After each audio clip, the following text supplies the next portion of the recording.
IMF ने जताई चिंता, मिडिल ईस्ट कॉन्फ्लिक्ट से ग्लोबल इन्फ्लेशन बढ़ने का खतरा।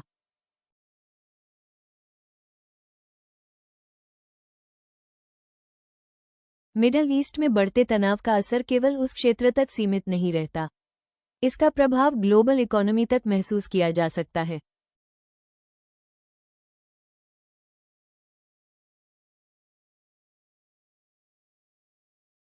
अब कई इकोनॉमिक एक्सपर्ट्स ये सवाल उठा रहे हैं कि अगर यह कॉन्फ्लिक्ट लंबा चलता है तो क्या दुनिया को फिर से बढ़ती महंगाई का सामना करना पड़ सकता है।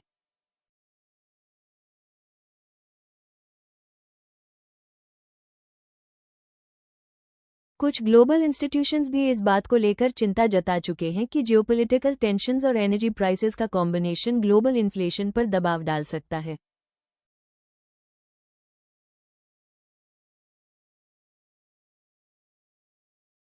मिडल ईस्ट दुनिया के सबसे महत्वपूर्ण एनर्जी प्रोड्यूसिंग रीजन्स में से एक माना जाता है।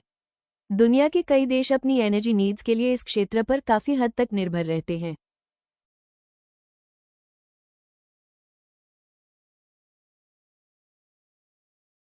ऑयल और गैस की सप्लाई ग्लोबल मार्केट्स में प्राइस स्टेबिलिटी के लिए बेहद महत्वपूर्ण होती है।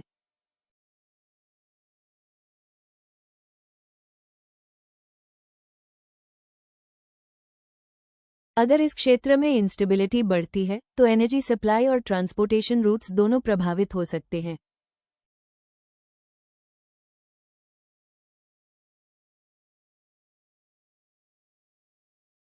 और जब एनर्जी सप्लाई प्रभावित होती है तो उसका असर ग्लोबल प्राइसेस पर भी देखने को मिल सकता है।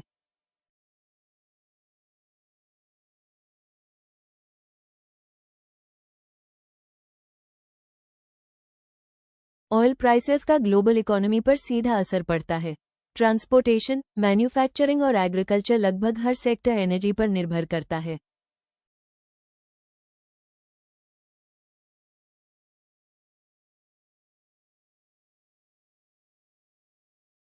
अगर ऑयल प्राइसेस बढ़ते हैं तो प्रोडक्शन कॉस्ट भी बढ़ने लगती है। कंपनियां अक्सर इन बढ़ी हुई लागतों को प्रोडक्ट्स और सर्विसेज की कीमतों में शामिल कर देती हैं।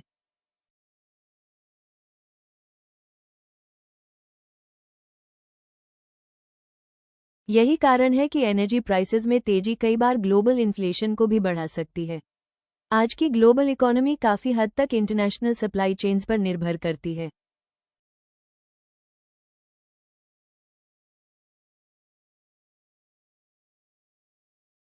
अगर जियोपॉलिटिकल कॉन्फ्लिक्ट्स ट्रांसपोर्टेशन रूट्स या शिपिंग एक्टिविटी को प्रभावित करते हैं तो सप्लाई चेन्स में डिसरप्शंस आ सकते हैं।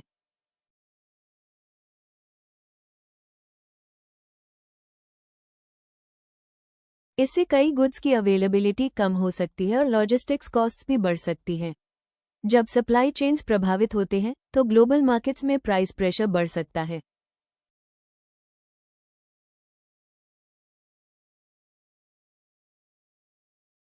इसी को लेकर इंटरनेशनल मॉनेटरी फंड ने भी चिंता जताई है कि इसका असर ग्लोबल इकोनॉमी पर पड़ सकता है।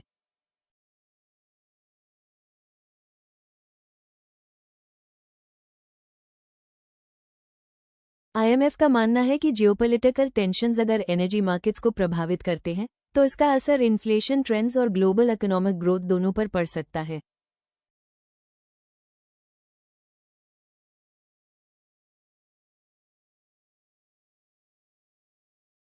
इकोनॉमिक इंस्टीट्यूशंस अक्सर इस तरह के डेवलपमेंट्स पर क्लोजली नजर रखते हैं क्योंकि एनर्जी मार्केट्स में वॉलेटिलिटी कई देशों की इकोनॉमिक स्टेबिलिटी को प्रभावित कर सकती है।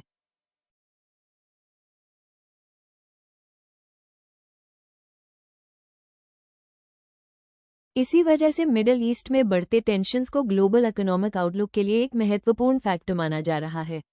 ग्लोबल इन्फ्लेशन का असर सभी देशों पर समान रूप से नहीं पड़ता।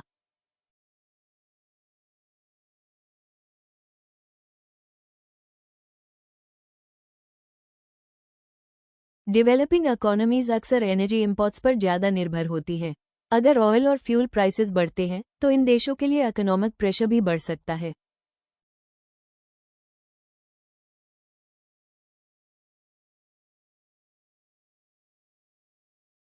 इससे कंज्यूमर प्राइसेस और हाउसहोल्ड एक्सपेंसेस दोनों प्रभावित हो सकते हैं।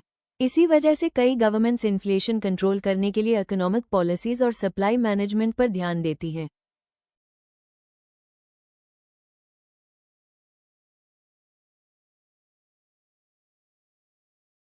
अब सबसे बड़ा सवाल यह है कि आगे क्या होगा। अगर जियोपॉलिटिकल टेंशन्स कम हो जाते हैं तो एनर्जी मार्केट्स और ग्लोबल प्राइसेस धीरे धीरे स्टेबलाइज हो सकते हैं।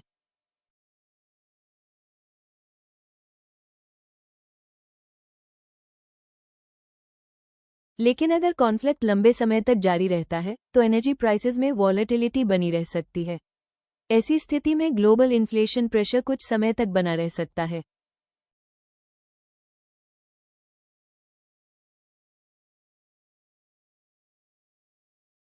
दुनिया भर के पॉलिसी मेकर्स और इकोनॉमिक इंस्टीट्यूशंस आने वाले समय में डेवलपमेंट्स पर करीब से नजर बनाए हुए हैं।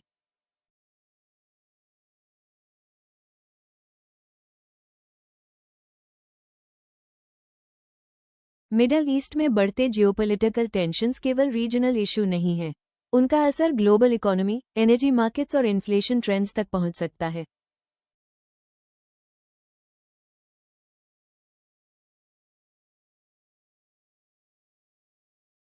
इसी वजह से ग्लोबल इंस्टीट्यूशंस और गवर्नमेंट्स इस स्थिति को गंभीरता से मॉनिटर कर रहे हैं।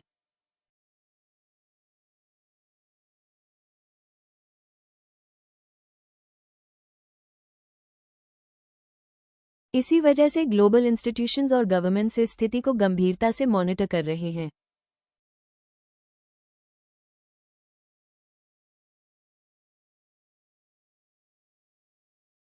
अगर आपको यह वीडियो पसंद आया हो तो इसे लाइक करें, शेयर करें और चैनल को सब्सक्राइब करना न भूलें।